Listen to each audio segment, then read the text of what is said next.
All right, Riki Rachtman is here today. Very cool.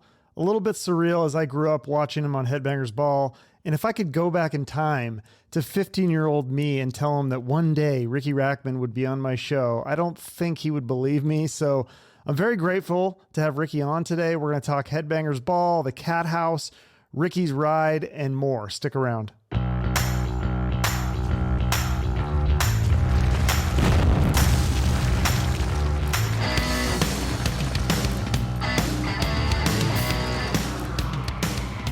Yeah, so I think the first thing I wanted to ask you about was just, before we do this interview, it's just so interesting to hear you talk about how, and I understand it too. Well, I guess, but I want to get your take is just how monotonous it used to get talking about the Cathouse and the Headbangers Ball. Like you kind of got sick of it for a while, right? That's a good question. I sort of got sick of it for a while because that was at a point where I was going through a lot of other stuff where I was, focusing on, I was doing talk radio. I was working a lot in NASCAR. I was doing all this other stuff. But what I didn't realize is that not talking about it was kind of a messed up move on my part because there were a lot of people, Headbangers Ball was my job. Cathouse was more than my job because it's what I create. I mean, I'm in 2 office buildings right now that just do Cathouse shirts, Cathouse coffee, Cathouse everything. So I'm still like, Cathouse means everything to me. But I didn't realize, if there was a show that I used to watch, especially if I was a kid, if there was a show that I watched and I went up to that person and I wanted to ask him something about that show, and then he was like, I don't really want to talk about it. I'd be like, well, that's kind of messed up and it would have really bummed me out. Like Headbangers Ball was very, very important to a lot of people. And Cathouse, I'm so grateful that it's still important to people. So for me not to talk about it, even though I've talked about it every single day for decades, but somebody's hearing it for the very first time. So there was a time that I, wanted to move on. I was going in through some different stuff. And now I'm at a point where my career is better than it ever has been. And now I welcome talking about Headbangers Ball. I welcome talking about the Cathouse, and I know, I'm about to start again my big charity motorcycle ride. And people are always going to be asking me when I stop on the ride about Headbanger stuff or Cathouse stuff. So now I'm at a different point in my life where I'm a hell of a lot older and I should be grateful that anybody even remembers any of the stuff I did because, I'm not a guy that's trying to relive the 80s and 90s. I know that I'm older and that some of them liked the stuff that I used to do. And that's very, very flattering. And I should be very, very grateful of it. So yeah, when it's the same questions over and over again, but I have to realize that even though it's the same question to me, they're asking this because they don't know the answer. So, it's like if you're in a band and you've got that one hit and then you decide you don't want to play that hit anymore because you're sick of playing it. It's like, well, you're denying the people that want to hear that hit, and that's the same thing. So there was a time that it was just like, I was working all the time doing all radio stuff or NASCAR stuff. And I was just like, it wasn't that I didn't want to talk about it. I wasn't inviting to talk about. I wasn't welcoming the opportunities to talk about it. And now I love it. If anybody wants to talk to me, I'm grateful that people want to talk to me at all. So was it a mindset shift where you're like, okay, I should really be grateful for this, or is it more like, okay, sometimes I'm still a little annoyed by this, but I need to change the behavior and just be more polite and understand it from their perspective? I think one thing that happened to me, which was one of the worst things, but actually became one of the best, was if you don't know the story. I think I know every story. I think I know your whole life story, but was this the one where you beat up the DJ or is this a different one? So yes, it was the story where I beat up the DJ. So because I beat up the DJ, for people that don't know, I lost my job, went bankrupt. Nobody would hire me. I went completely broke, had to get a job selling cars. And I was like, you stupid idiot. You don't realize how good you had it. And it wasn't like I regretted beating up the DJ, which whatever. that wasn't the smartest career move, but it was like, when you're a young kid and you open up a club that becomes the biggest rock and roll club, and everybody's begging to play, and every girl wants to be at your club, and every band wants to play your club, and then they offer you a show hosting.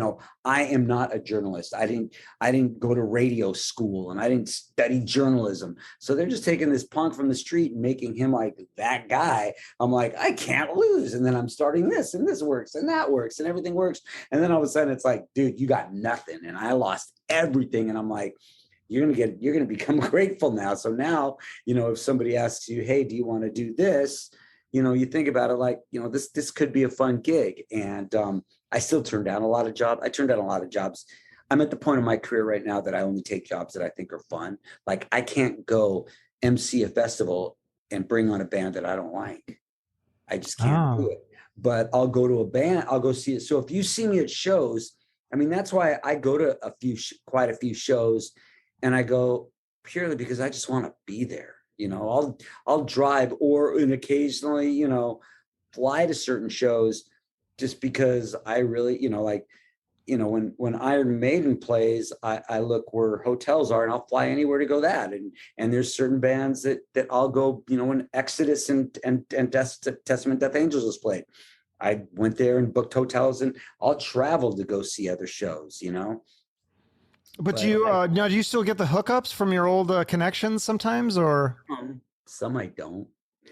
I mean, the thing is, yeah, I mean, of course, if it's like Exodus or if it's something like that, or Guns N' Roses or stuff like that. Wait, you're still hooked up with? I thought you guys were on the outs. Who? With Guns N' Roses. Not with Slash. I wouldn't say I'm on the outs. I don't talk to Axl. But I talked to Slash and Duff. I mean, I think the last time I heard from Slash was 2 days ago. I mean, I hear from Slash all the time. Me and my wife had dinner with him and Megan probably 2 months ago. We went and had dinner out here in North Carolina. So, and Duff, I think the world of Duff. Me and Axl, who was the one that I was actually tightest with back then. Yeah, we're not on the outs. We just don't talk. And I would love nothing more than to talk to Axl, but Axl's doing his own thing. And I hope that one day we connect, but I haven't reached out to him. He hasn't reached out to me. It wasn't like we had a falling out. We just don't talk. And I don't really know how to get in touch with him. He's in a whole different place now. But as far as Slash and Duff, I mean, Slash, like I said, I had just the four of us had dinner probably 2 months ago out here in North Carolina. So, okay. Yeah, I heard you say that Axl got kind of mad because of you said something about Estranged on Headbangers Ball, and that was a long time ago. I don't know if that's true. I mean, that was something that I said, which is probably well over a decade ago, and I don't know if that's true or not, and I don't know what the case is, but I would love nothing more to hang out with Axl because I've got a lot of really crazy memories with that guy. Yeah, I bet that would be really fun to reminisce. There's things that he doesn't remember that you remember that you could, that you guys could relive. Probably more the opposite. Probably more things that I don't remember that he remembers. Oh, really? Because that was when you were before your sobriety, right? Yeah, but even in sobriety, I can't remember stuff. I mean, I have a really good time seeing people from the past because I just like to listen to things that we did. I'm really excited. On my ride this year, one of the stops is New York City on my birthday, and I'm going out to dinner with all of the people that I worked with on Headbangers Ball, the directors and the producers, and I'm so excited about this because that was such a huge part of my life, and some of these people I haven't seen, and just to sit and share stories, the same stories that I share with someone like you. These people were there and they can say like, hey, they can remember when Kurt Cobain was there and they can talk about these stories. And it's just, I'm really looking forward because I mean, all we have, all of us is this hard drive up there where we keep on storing information and keep on storing memories and keep on storing experiences. And when we get the opportunity to bond with some of these people, I mean, the people that I'm really good friends with are the people that I was good friends with before I even opened Cathouse. So when I get together with those people, it's really, really nice. I love spending time. Me and Tammy talk all the time still. I don't think in a million years we've ever gone more than 2 weeks without talking to each other. And it's just fun to talk about things. And, I'm looking forward to being in California for Gilby's birthday and getting to just reminisce and just, people that I've known before I ever opened Cathouse. So these are people that are family to me, that I have so many experiences with. And it's incredible to see, this small group of friends. A lot of us went on to do some pretty incredible things, like people say like, oh, you're hanging out with the guys in Guns N' Roses and with Bastard Pussycat and all these people. I'm like, well, no, I'm hanging out with the people, a great example is Jay Bentley from the band Bad Religion. Jay Bentley, I've been friends with since I think I was 17, so I mean, I've been friends with him more before I knew Tammy or anybody. So when you're hanging out with some of these people, people might think like, oh, Ricky's hanging out with these rock stars. It's like, no, these are people that I just happen to know since we were kids. Because you all had rock and roll in common. I mean, you were a fan, and you were a musician. I mean, you were a singer, right? I call myself a singer.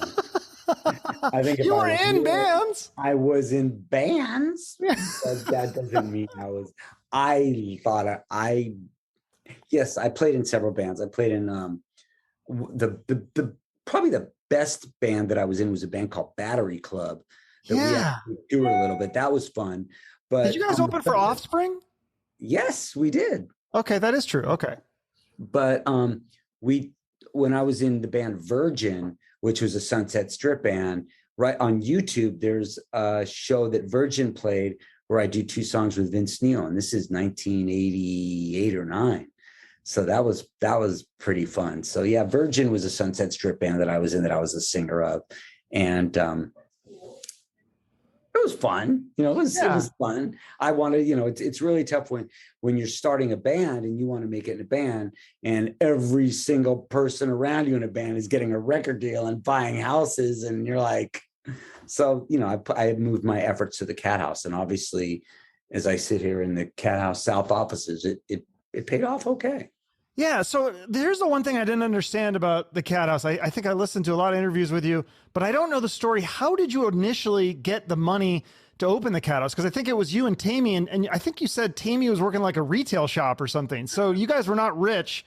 I didn't own the club. I didn't own the building. What I did was, and every business that I've ever ran, I mean, I just launched a coffee company, which everybody said don't do because everybody does it. And we just put 95 bags up for sale and it sold out in an hour. It's like every business that I've run, I've done without investors and without money. So I have one business that makes a little bit of money that'll lead me to another business, and I'll take that money and put that into another business. And I don't know if that's smart business because I don't know what the hell I'm doing. But with the Cathouse, I was a club DJ, and I told this one club, hey, I'm the DJ at this club and that club. Let me take this place. You guys keep the bar and I'll keep the door. And then when more money came in, I spent a little bit of money on flyers, and when more money, because the second night of the Cathouse, there were only 59 people and everybody got in free. Okay. So there was no money put into the Cathouse. I didn't need investors. I didn't need everything.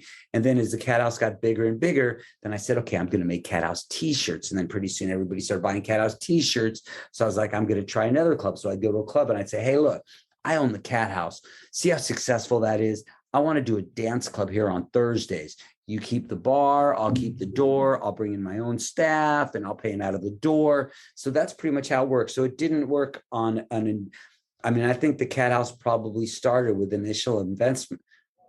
You're the first person I'm telling this to. I think I started the Cathouse with the first initial investment might have been $80 to make some flyers, maybe. Wow. And then I went into the red because I had to pay my DJ Joseph, and I didn't have any money. So I had my money from DJing. So I'd have to pay him for that. So when more money came in, so at first, I remember my friend Keith telling me, hey, the Cathouse isn't working. I'm sorry. I'm like, no, it's going to work. It's going to work. And I just kept on trying and kept on trying. And then obviously it turned out to be something very successful.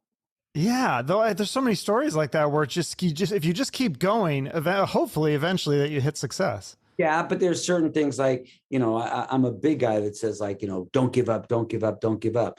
But there becomes a time when if you don't give up and move on to something else, you look pathetic. And I'm going to use a perfect example. And this isn't throwing shade on anybody, but I wanted to be on Sirius XM and they had no interest in hiring me. And I kept on saying, dude, I could do Radio Cathouse. I could do a version of Headbangers Ball. And they just weren't in, they just didn't even return my calls. And I was like, and it was very, very humiliating. But I got to the point, I'm just like, they don't want to hire me. They don't think you're good, Ricky. I mean, that's the bottom line. And instead of saying, fuck them, I'm a subscriber and I still listen to the shows there.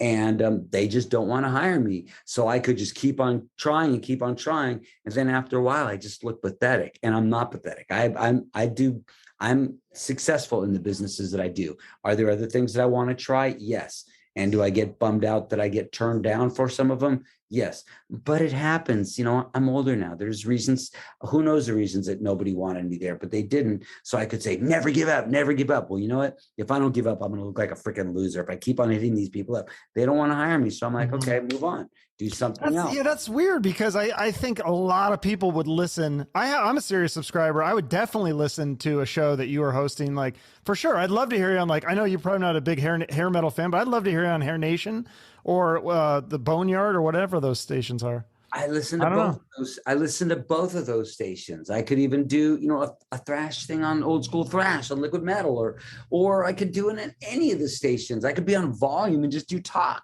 because so I listen to these shows, but I don't have an agent. I don't have a manager. I should, but I don't. But so it's me, writing an email to somebody. Maybe I'm writing to the wrong people, and I'd love to do it. But the fact that they just weren't interested, I could sit here and go, oh, screw it. I think of all the conspiracy theories that, somebody there doesn't like me. Okay, not everybody likes me. So instead of saying never give up, I'm just like, move on, I did the Cathouse Hollywood podcast for a short time and got it up to 500,000 downloads, which is a lot of downloads in the podcast world. That is, yeah. And I stopped, but I want to start again. Yeah, because I know there's a market for it. Yeah, I went to listen. There's only one episode on Spot. It's the Motorhead one. I took them all down. I just did the Motorhead one. I took them all down because what I'm doing now is taking all the advertising out, and I'm going to start to repost them. Oh. The problem is because what people don't know is right now we're here in offices that does Cathouse Hollywood merchandise. Mm-hmm. Also launching Cathouse Coffee. Also, I work for Fox Sports and do American flat track racing. I have a nationally syndicated radio show called Racing Rocks that's been on 19 years, once a week, heard on radio stations all over America. I'm getting ready to do my 10,000-mile charity ride called the Ride 22. And I'm also the podcast. I write, edit, post, did everything. I don't have any staff. It's all me. And I don't know how to do any of this stuff. So there's a lot of things like, why don't you do this? It's like, I wake up, from the second I wake up, it's all work. And I work all day and that's all I do. And that's all I'm doing right now. So it's very, very time consuming. And I'm so scattered doing other stuff that I don't have time to do some of these things because there's a lot of things. I mean, there's another project that I'm launching in June. And what's that? Can't tell you yet. Damn it. I can't tell you yet. I'm gonna announce it on my birthday, June 15th. Okay.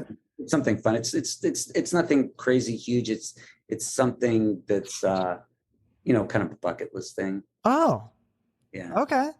Yeah. Well, have you ever thought of asking for help? Because you have so many followers and fans. Like I know like some of these, like Donnie V from Enough's Enough, he would say like, oh, all these people that were fans of mine are now like helping me out because now they're like in these positions, they're lawyers and things. And oh, let me help you with this and that. And I tried that at once. I mean, I think I say Rack Pack, that's what they call themselves. I don't really like the word fans, but as far as the people that follow me, I would say that I've got one of these most loyal, greatest group of people following me. Whenever I drop a shirt, they're there. Whenever I'm doing a charity, I mean, they work their asses off.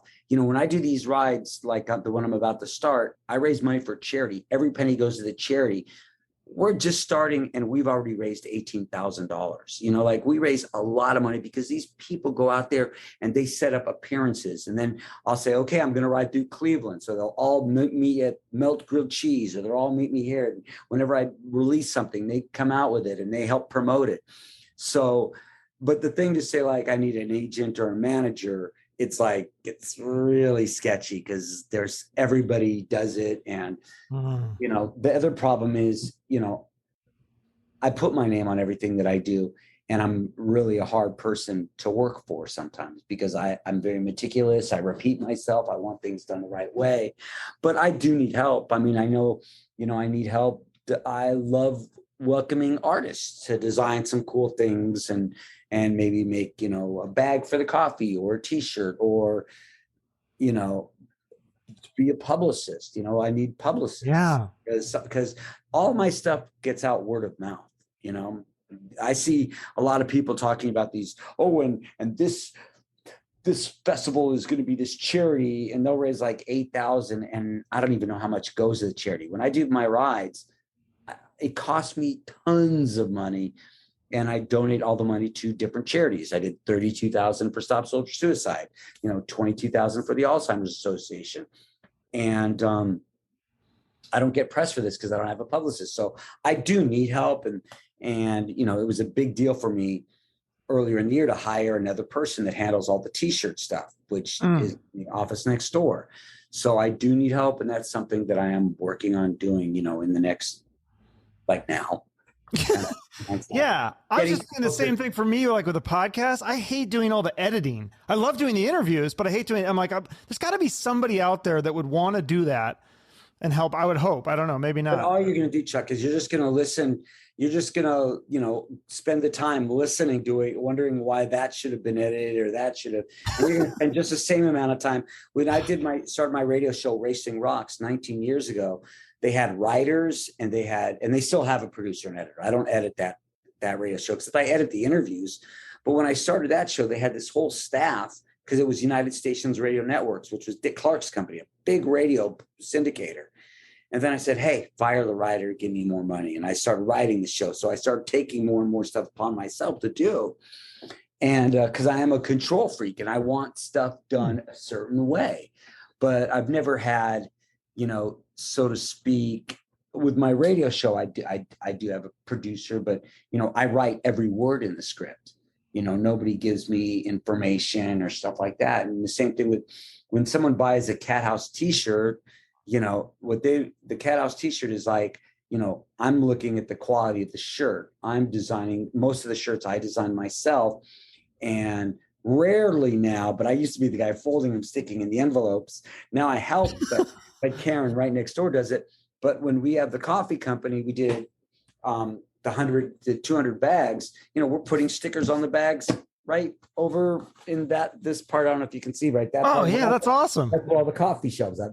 My office is now. This is just the coffee department of my office, and there's another office right next door that's just t-shirts, and we have a warehouse of shirts, and you know, it's a very, very hands-on organization, and it's more work, but you know, I do need somebody else to do certain stuff, but in the meantime, I like doing it myself, and I think that's why it's still working.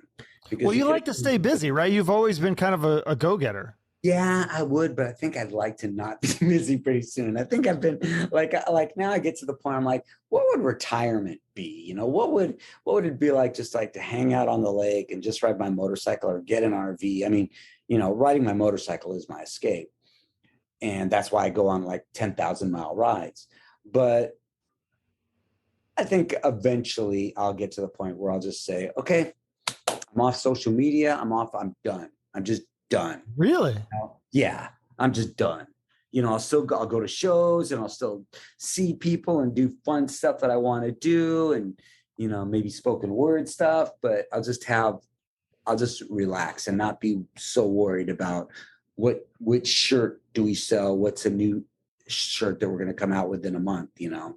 Because even though the shirt you're wearing is the shirt that we just selling tons of, you know, and then in Pam Tommy, they're wearing that shirt. And I was going to ask you about that. That was so cool when I saw Well, that. well, what happened was they asked me, they said, we're doing a docudrama about Pam and Tommy, and I was a DJ at Tommy and Heather's wedding, and we want to wear Cathouse stuff. How do you feel about us using Cathouse? Oh no, this is what they said. They said we want to have a Riki Rachtman character in the show, and we. Oh really? Yeah, there was a guy the guy at the record store had a Cathouse vest on with a patch, and my wife speaks French, so we get stuff in subtitles.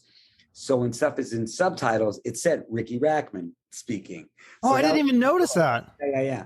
So this vest, I don't know if you can see this. Yeah. We never made these available for sale. I never will. Nobody's ever worn this vest. There were 7 people that have them, and Axel's worn his. And we never made those because I never wanted, because it was something very special for select few. And they said, can we use the vest? I said, no. I said, I'll tell you what, I make these Dickies jackets. I'll send you a big patch. And then they said, okay, well, we also have this long sleeve flame shirt that you used to make. And we just bought that. And the character's going to wear that too. I'm like, go right ahead. So they bought hats, bought shirts. I signed a release to wear it. And then the character wore that Cathouse shirt with the flames on it. And then they sent it back to me. So I have the Cathouse shirt that was in Pam and Tommy that they wore. And, and Tommy does he wear a Cathouse hat, I think? Cathouse hats all the time. Yeah. And was that accurate too? Was he wearing those in the 90s?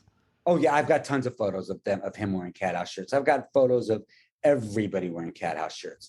And, obviously I got offered money. It's like, dude, do you want to put these in Hot Topic? Do you want to put these in this store? Do you want? And I'm like, no, I don't. It's like, yes, I probably would have gotten a big fat check and then nobody would want it. But the truth is, if you bought a Cathouse shirt, you bought it from me. You didn't get it from anywhere else. There are people selling bootleg shirts, but if it's a Cathouse shirt, it came from us getting the shirts and folding them in my office and sending them out. And sometimes I'm the one folding the shirts. And when we do the Cathouse, I'm the one putting the coffee for now.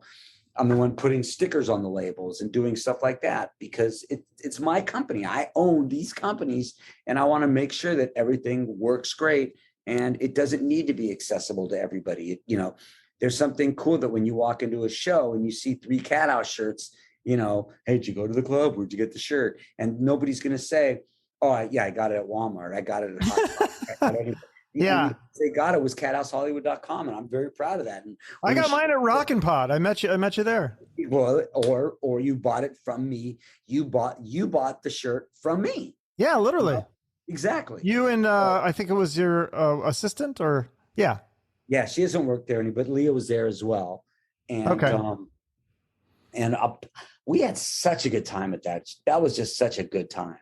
So I don't know if we're gonna go again, but I wouldn't be surprised, because it's like, I don't do like velvet robe, sign, click, sign it. I like to talk, you've met me at places. Yeah. I like to talk to people. And to me, I don't care if you're in a band, or I don't care if you work at a gas station. I don't care. We've all got stories, and everybody, and nobody is going to say otherwise. If you say that about me, maybe you caught me in a bad mood, but I do enjoy meeting people, and I don't ever believe that,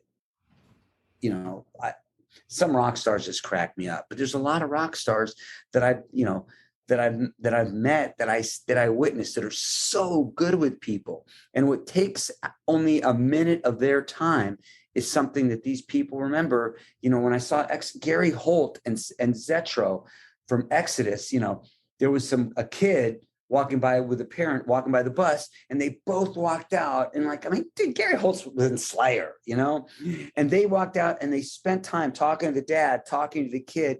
Now this kid is they're going to get back on the bus, and they're not going to remember it tomorrow, but that kid is always going to remember it. And that kid is going to buy music, and that kid's going to buy t-shirts, and he's going to tell his friends. So if you're a rock star and some fan walks by and goes, "Hey, Joe," or something, and you're just going like, you're like, wow, that guy's a dick. But if that guy looks at him and acknowledges him like, "Hey, what's up?" You remember that, and then you will spend your money to support what they do. And Yeah, no, I totally get it. It's like whenever I have a guest on, if sometimes I think I heard you say the same thing. Sometimes you're not as a big of a fan of the music, but then you interview them and you're like, they're really cool. And then it makes you more of a fan of their music. Absolutely. And it also works the opposite too. If you ever Yes. interview somebody that's a dick, you're like, that song, I can't listen to that song. There was like in the whole time, I mean, Dave Mustaine and I were friends. Yeah. No matter what everybody thinks, we were friends. But there was a time that he gave me a hard time, and there was a time that he took it too far, and I was like, "Fuck!" And I Wait, he took it too far? Yeah, he took it. He said some stuff, but but I love Megadeth, and I was like, "Well, fuck! I'm not going to listen to Megadeth. Like when there's bands that do me wrong, I'm not going to listen to those bands anymore."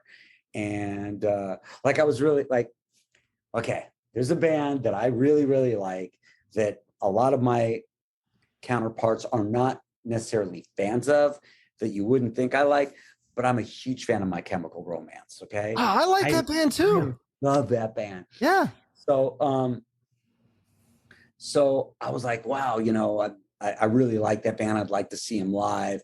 And if I ever came in contact with them and they were dicks, I wouldn't like that band.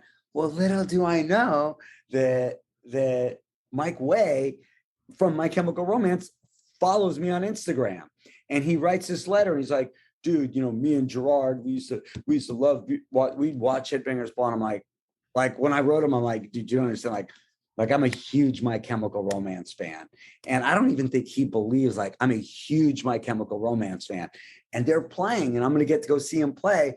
And I'm so excited to see the show, except from what I heard when I go see him play, like because they have a young fan base, that all the kids like all sing every word and you can't hear the band. I'm going to be like that grumpy old dude. But I'm like looking at their shows and I'm like so excited to go see this band because I think that band's got great songs. You know, everybody's got that one band that's their guilty pleasure, you know, and that one's mine. I love that band. I love that. What's the album with the guy on the cover that's kind of like all sideways? That Black album. Parade?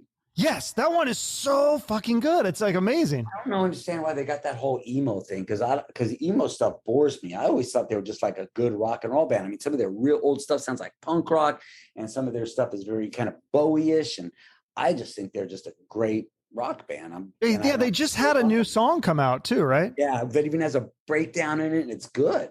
I mean, they're just good. I'm just excited to see the show. Yeah, I haven't. So they're on tour. I need to see. I've never seen them live. And it's so funny because like, you know, sometimes I'll hear from I got to check because let me see what time it is. Oh, I've got a couple of minutes. Sometimes there's bands that are my friends that are playing with another friend's bands that are being rock stars, and you're talking about like, oh, well, you know, we drew 450 and they only drew 350. And I'm hearing these bands talk like this. So I'm like, oh God. And then I'm looking at an Instagram thing of My Chemical Romance. It's like, oh, and we're setting up, and it's like a football stadium in front of like 50,000 people. And I'm like, oh God, you guys are who's bigger? We draw 400, we draw 300. I'm like, shut up. You know, you guys are playing small bars on a Wednesday. Sorry, what, you have a time limit or? I got about 10 more minutes. I have to do Okay. I have a meeting with one of the sponsors for my ride, which I hope everybody checks out, goes to the Ride 22. I've got live tracking. I ride everywhere in America, and people go on social media and tell me where to stop or where to eat, or they can see where we are and stuff like that. Are you coming to Arizona? I don't know. My radio show's on KUPD. My radio show's been on KUPD for 19 years. Oh. I think I'm going to Arizona. I don't know. I know we're going to ride through go to California, so I might. Okay. I'll come see you if you're in Phoenix. Oh, I was going to ask you, Alice Cooper had suggested, I love this idea, that the Cathouse should be like a Netflix show. Why isn't it? Why isn't it? I want to be so. I got Alice Cooper telling you should start the Cathouse on. I will. I want to do it. It has to be done right. It has to be the right writers. I don't want it to be, no offense to the dirt, but I don't want it to be the dirt. The Cathouse was yes, this magical, crazy sex, drugs, rock and roll, but there was a lot of dark stuff that happened at the Cathouse. Not that they did it in the dirt. I mean, I'm not putting bad. They did a good job with the dirt, but I want to do the Cathouse story because it's much more than people think it was. You know, I mean, you got to understand, none of us were anybody back then, and It was a place for all the misfits and the crazies to hang out and all become family. And you know, I mean, I wish Alice Cooper would say, okay, I'm going to produce this, or let's make this happen. I mean, when Alice Cooper was like, I got a picture of Alice Cooper in a Cathouse shirt behind me, you know, Alice Cooper is it to me.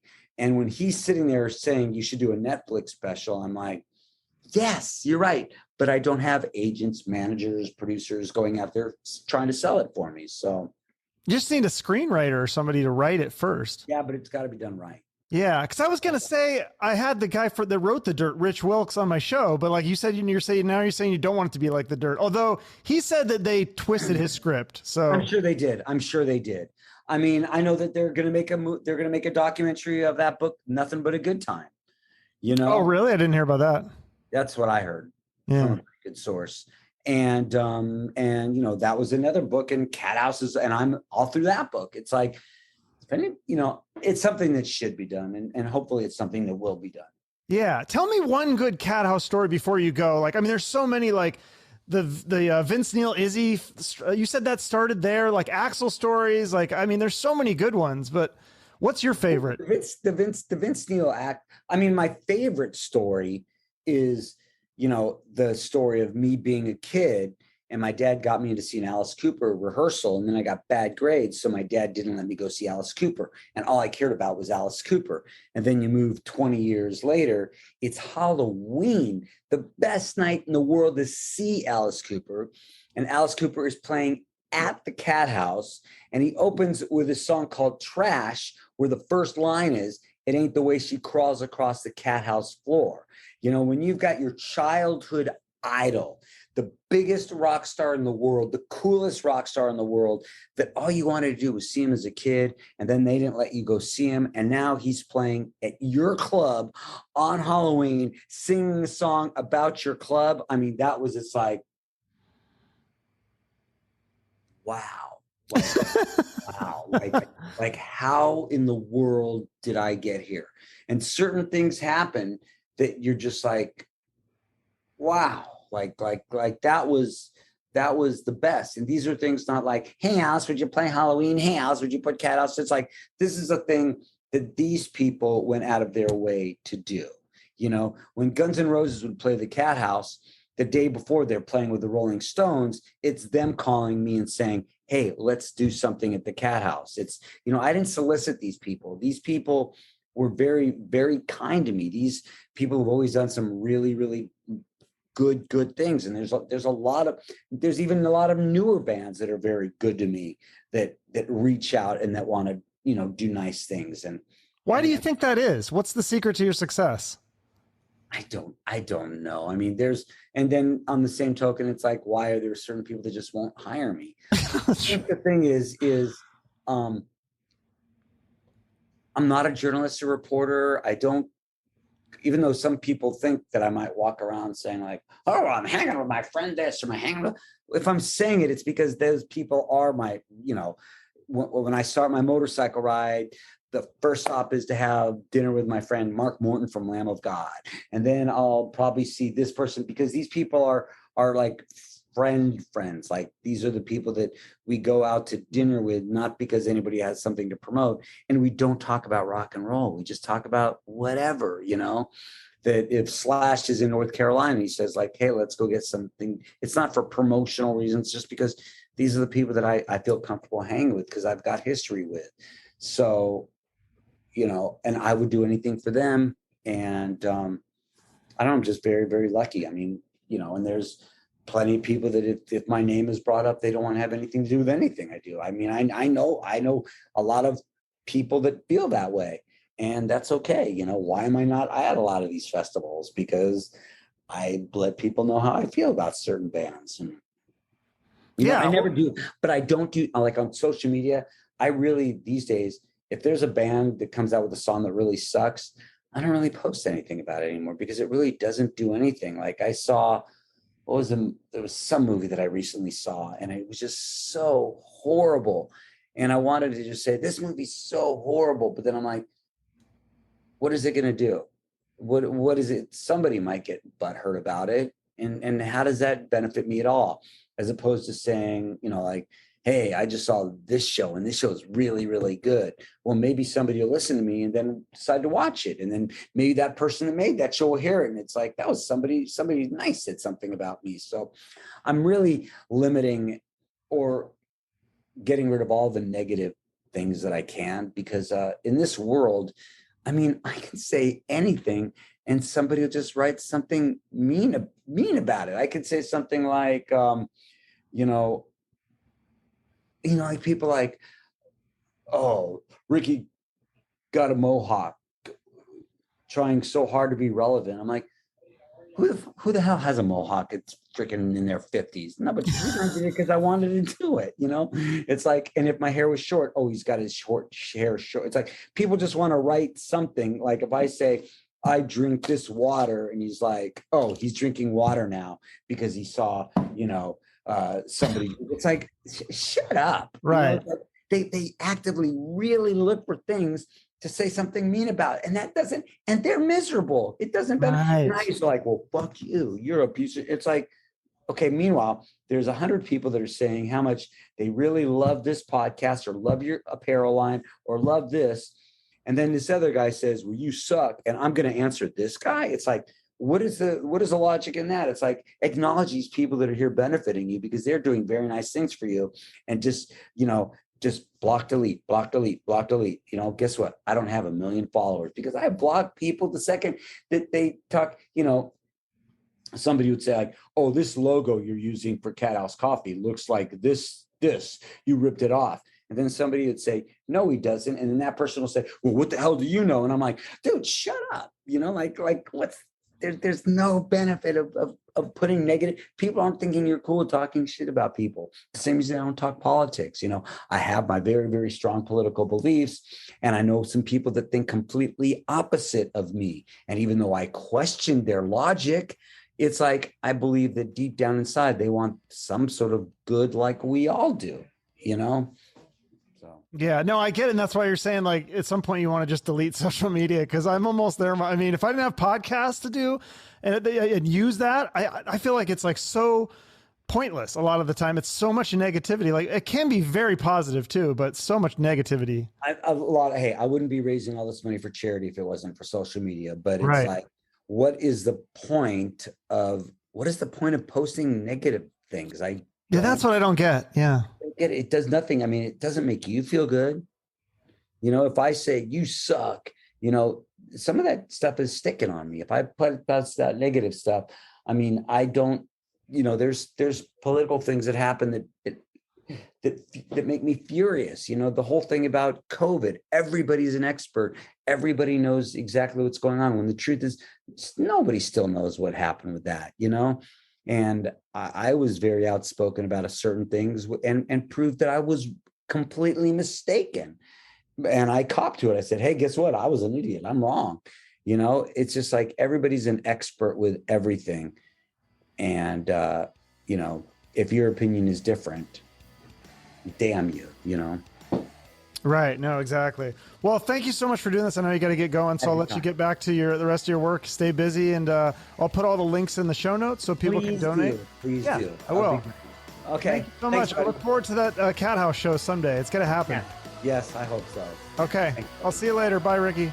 So cool that Riki does the Riki's Ride and raises a lot of money for charity. So please help out if you can. You can also check out his website and grab some really cool merch. Both links are in the show notes along with my website.